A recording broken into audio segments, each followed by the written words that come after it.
an hour is pretty much average.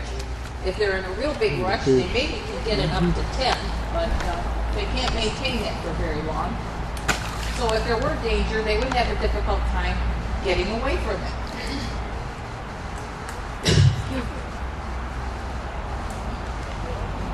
Now the manatees, because of all their various problems, could be with us, I guess. They are an endangered species.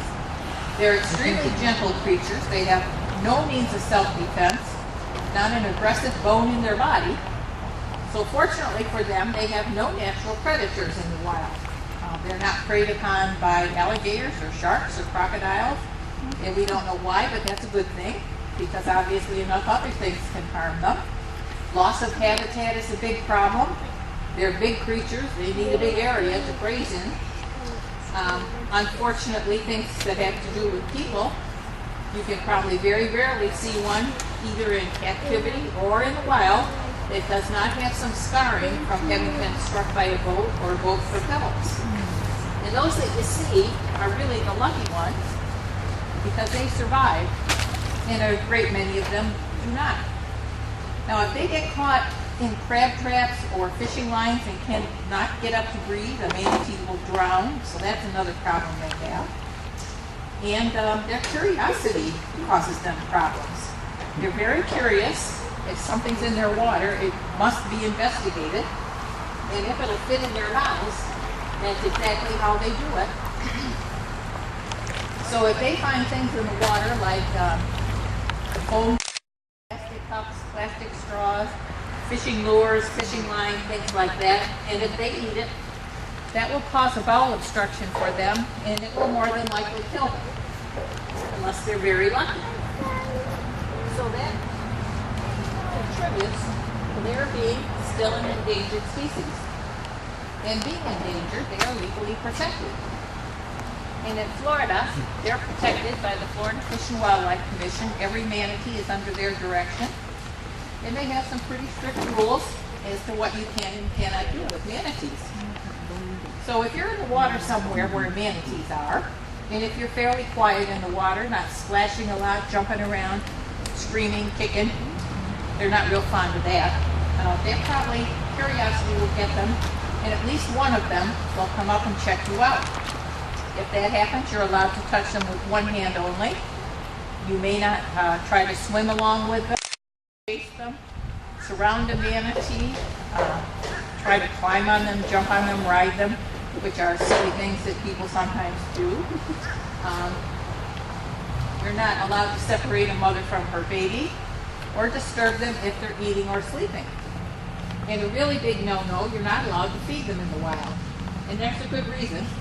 If they get used to coming up to people to get food, when it gets cold and there aren't people around to give them what they're looking for, they'll continue to come where it was before, and they'll forget that they need to go out and find their own warm water and food, and we'll lose more than we already do.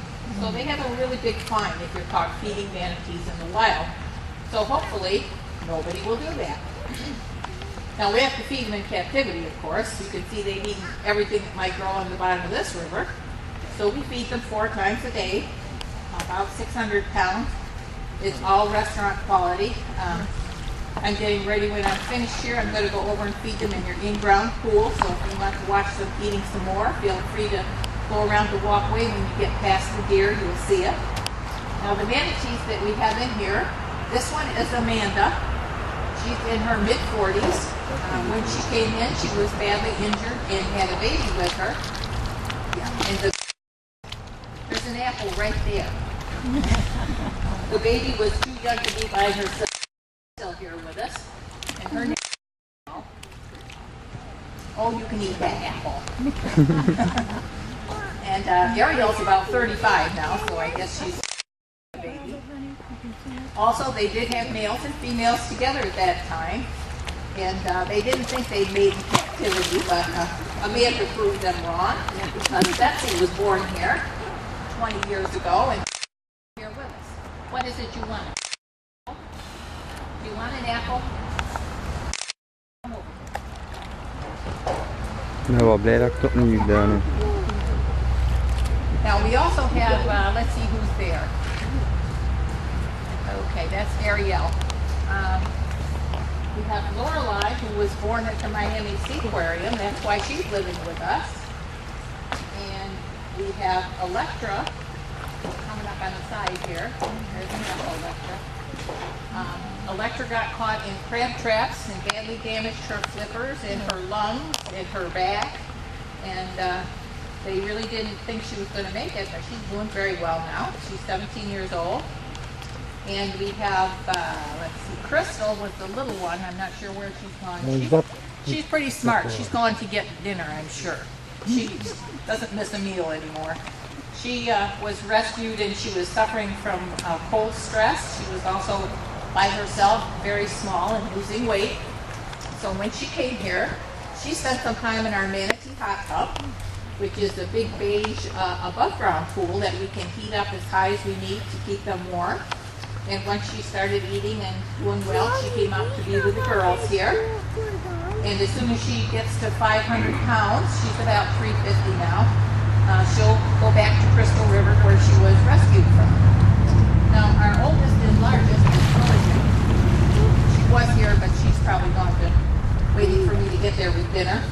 She's about 47.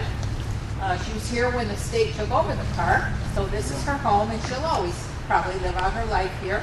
And the others may come and go as the Fish and Wildlife Commission determines they're ready, but she'll probably always have companions because they're always being mentioned. Now the male, his name is UPC. He also, I believe, was caught in a crab trap. He injured his lungs to the point where he has a lot of time with buoyancy, being able to get up to breathe. So we have him in a shallower part of the river. The area we had blocked off for him is shallower, so it's easier for him to get up and breathe. He's probably never going to be released. He's going to go to Puerto Rico at the end of this month maybe, or the beginning of next month. They've built a place for him to live. So those are the manatees we have here, and I hope you enjoyed meeting some of them. Like I said, if you want to watch them having their dinner, in a few minutes I'll make my way over there to feed them. If anyone has any questions, please feel free to come and ask me. I'll try to answer them. Otherwise, we hope you're having a good time here at the park, and we want to thank you all for coming very much, and thanks for being here. Thank you.